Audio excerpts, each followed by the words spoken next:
ನಮಸ್ಕಾರ ಸ್ನೇಹಿತರೆ, ನಿಮ್ಮ ಕನ್ನಡ ಕೋಲಾರ್ ಯೂಟ್ಯೂಬ್ ಚಾನೆಲ್ಗೆ ಸ್ವಾಗತ ಸುಸ್ವಾಗತ. ಸನಾತನ ಧರ್ಮದ ಪ್ರಕಾರ ಮೂರು ಋಣಗಳು. ದೇವಋಣ, ದೇವತೆಗಳಿಗೆ ಬಾಧ್ಯತೆ, ಪೂಜೆ, ಭಕ್ತಿ ಮೂಲಕ ಪೂರೈಸುವುದು.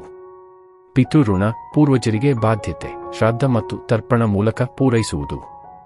ಋಷಿ ಋಣ, ಗುರುಗಳಿಗೆ ಬಾಧ್ಯತೆ, ಜ್ಞಾನ ಪಡೆದು ಪಾಠ ನೀಡುವ ಮೂಲಕ ಪೂರೈಸುವುದು. ಈ ವಿಡಿಯೋದಲ್ಲಿ ಪಿತೃಋಣಕ್ಕೆ ಸಂಬಂಧಿಸಿದ ವಿವರಗಳನ್ನು ನೋಡೋಣ, ಕೊನೆಯವರೆಗೂ ನೋಡಿ.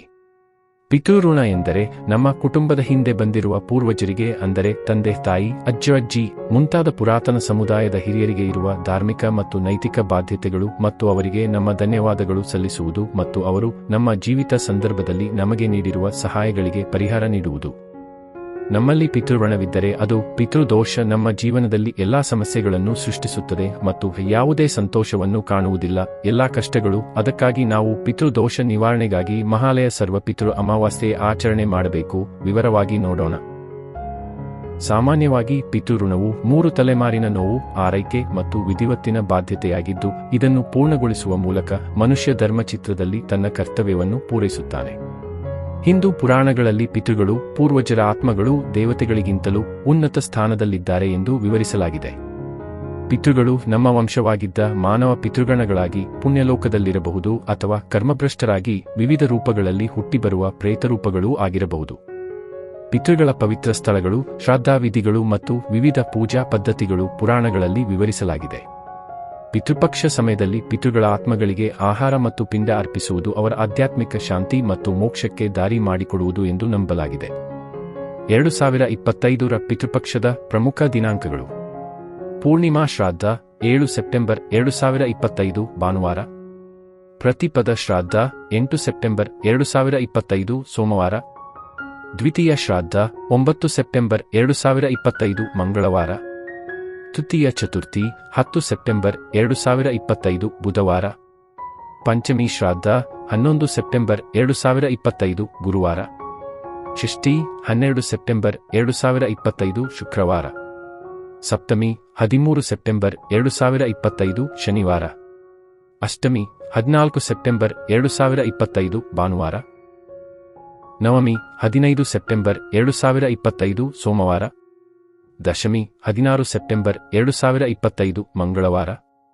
ಏಕಾದಶಿ 17 ಸೆಪ್ಟೆಂಬರ್ 2025 ಬುಧವಾರ. ದ್ವಾದಶಿ 18 ಸೆಪ್ಟೆಂಬರ್ 2025 ಗುರುವಾರ. ತ್ರಯೋದಶಿ 19 ಸೆಪ್ಟೆಂಬರ್ 2025 ಶುಕ್ರವಾರ. ಚತುರ್ಥದಶಿ 20 ಸೆಪ್ಟೆಂಬರ್ 2025 ಶನಿವಾರ. ಮಹಾಲಯ ಸರ್ವಪಿತೃ ಅಮಾವಾಸ್ಯೆ 21 ಸೆಪ್ಟೆಂಬರ್ 2025 ಭಾನುವಾರ. ಈ ಅವಧಿಯಲ್ಲಿ ದಿನದ ತಿಥಿಗೆ ಅನುಸಾರವಾಗಿ ಪೂರ್ವಜರಿಗೆ ಶ್ರಾದ್ದ ಹಾಗೂ ತರ್ಪಣನ್ನು ಮಾಡಬಹುದು. ಹಿಂದೂ ಪುರಾಣಗಳಲ್ಲಿ ಪಿತೃಗಳು, ಪೂರ್ವಜರ ಆತ್ಮಗಳು ದೇವತೆಗಳಿಗಿಂತಲೂ ಉನ್ನತ ಸ್ಥಾನದಲ್ಲಿದ್ದಾರೆ ಎಂದು ವಿವರಿಸಲಾಗಿದೆ. ಪಿತೃಗಳು ನಮ್ಮ ವಂಶವಾಗಿದ್ದ ಮಾನವ ಪಿತೃಗಣಗಳಾಗಿ ಪುಣ್ಯಲೋಕದಲ್ಲಿರಬಹುದು ಅಥವಾ ಕರ್ಮಭ್ರಷ್ಟರಾಗಿ ವಿವಿಧ ರೂಪಗಳಲ್ಲಿ ಹುಟ್ಟಿಬರುವ ಪ್ರೇತರೂಪಗಳೂ ಆಗಿರಬಹುದು. ಪಿತೃಗಳ ಪವಿತ್ರ ಸ್ಥಳಗಳು, ಶ್ರಾದ್ದಾವಿಧಿಗಳು ಮತ್ತು ವಿವಿಧ ಪೂಜಾ ಪದ್ಧತಿಗಳು ಪುರಾಣಗಳಲ್ಲಿ ವಿವರಿಸಲಾಗಿದೆ. ಪಿತೃಪಕ್ಷ ಸಮಯದಲ್ಲಿ ಪಿತೃಗಳ ಆತ್ಮಗಳಿಗೆ ಆಹಾರ ಮತ್ತು ಪಿಂಡ ಅರ್ಪಿಸುವುದು ಅವರ ಆಧ್ಯಾತ್ಮಿಕ ಶಾಂತಿ ಮತ್ತು ಮೋಕ್ಷಕ್ಕೆ ದಾರಿ ಮಾಡಿಕೊಡುವುದು ಎಂದು ನಂಬಲಾಗಿದೆ. ಇದರಿಂದ ಪಿತೃಗಳು ತೃಪ್ತರಾಗುತ್ತಾರೆ ಎಂದು ಪುರಾಣಗಳಲ್ಲಿ ಸೂಚನೆಗಳಿವೆ. ಪಿತೃಗಳ ಅಧಿಪತಿಯಾಗಿ ಯಮರಾಜನನ್ನು ಪರಿಗಣಿಸಲಾಗಿದ್ದು, ಅವನು ಪಿತೃಗಳನ್ನು ವಾಸಸ್ಥಳದಲ್ಲಿ ನಿರ್ವಹಿಸುತ್ತಾನೆ ಎಂಬ ನಂಬಿಕೆ ಇದೆ. ಪಿತೃಗಳಿಗೆ ಋಣ ಪೂರೈಸದಿದ್ದರೆ ಪಿತೃದೋಷ ಉಂಟಾಗುತ್ತದೆ, ಅದರಿಂದ ಜೀವನದಲ್ಲಿ ಬಾಧೆ ತಲುಪಬಹುದು. ಆದ್ದರಿಂದ ಪಿತೃಪಕ್ಷವು ಪಿತೃಋಣ ಮುಕ್ತಿಗೆ ವಿಶೇಷ ಸಮಯವಾಗಿದೆ. ಪಿತೃಋಣ ತೀರಿಸಲು ಮಹಾಯಾಗಗಳು ಮತ್ತು ಶ್ರಾದ್ದಗಳು ಹಿಂದೂ ಧರ್ಮದಲ್ಲಿ ಅತ್ಯಂತ ಮಹತ್ವವುಳ್ಳವು. ಈ ಕಾರ್ಯಗಳು ಪಿತೃಋಣವನ್ನು ಪರಿಹರಿಸಲು, ಪೂರ್ವಜರ ಆತ್ಮಕ್ಕೆ ಶಾಂತಿ ಹಾಗೂ ಆಶೀರ್ವಾದ ಪಡೆಯಲು ನೆರವಾಗುತ್ತವೆ. ಮಹಾಯಾಗಗಳ ಮಹತ್ವ: ಶ್ರಾದ್ದ ಅಥವಾ ಮಹಾಯಾಗಗಳಲ್ಲಿ ಪಿತೃಗಳಿಗೆ ವಿಶೇಷ ಆಹಾರ, ಮಂತ್ರಾಜಪ, ಹವನ ಮುಂತಾದ ವಿಧಿಗಳನ್ನು ನೆರವೇರಿಸುವುದು ಪಿತೃಗಳ ಆತ್ಮಕ್ಕೆ ಶಾಂತಿ ನೀಡುತ್ತದೆ ಮತ್ತು ಪಿತೃದೋಷ ನಿವಾರಣೆಗೆ ಸಹಾಯಕ. ಶ್ರಾದ್ದದಿಂದ ಪಿತೃಗಳು ತೃಪ್ತರಾಗಿ ಬರುತ್ತಾ ಆ ಜನಾಂಗದಲ್ಲಿ ಸೌಭಾಗ್ಯ ಮತ್ತು ಶುಭ ಫಲ ದೊರೆಯುತ್ತದೆ ಎಂದು ಭಾವಿಸಲಾಗುತ್ತದೆ. ಹೀಗಾಗಿ ಪಿತೃಋಣವನ್ನು ತೀರಿಸಲು ಶ್ರಾದ್ದ ಕರ್ಮ, ತರ್ಪಣ, ಮಹಾಯಾಗಗಳು ಮತ್ತು ದಾನಗಳು ನಿರಂತರವಾಗಿ ಹಾಗೂ ಶ್ರದ್ಧೆಯಿಂದ ನಡೆಸಿಕೊಳ್ಳಬೇಕು. ಹಿಂದೂ ಪುರಾಣಗಳಲ್ಲಿ ಪಿತೃಪಕ್ಷದ ಕಥೆಗಳು: ಮಹಾಭಾರತದಲ್ಲಿ ಕರ್ಣನ ಕಥೆ, ಮಹಾಭಾರತದ ಪ್ರಕಾರ ಯುದ್ಧದಲ್ಲಿ ಮೃತರಾದ ಕರ್ಣನು ಸ್ವರ್ಗದಲ್ಲಿ ಪಿತೃಗಳಿಗೆ ಆಹಾರ ನೀಡದೆ ಸ್ವಲ್ಪ ಕಾಲ ಹಸಿವಿನಿಂದ ಬಳಲುತ್ತಾನೆ. ಅವನಿಗೆ ಚಿನ್ನ ಮತ್ತು ಆಭರಣಗಳನ್ನು ಮಾತ್ರ ನೀಡಲಾಗುತ್ತದೆ, ಆದರೆ ಅವನು ಆಹಾರವನ್ನು ನೀಡಿಲ್ಲ ಎಂದು ಇಂದ್ರನು ತಿಳಿಸುತ್ತದೆ.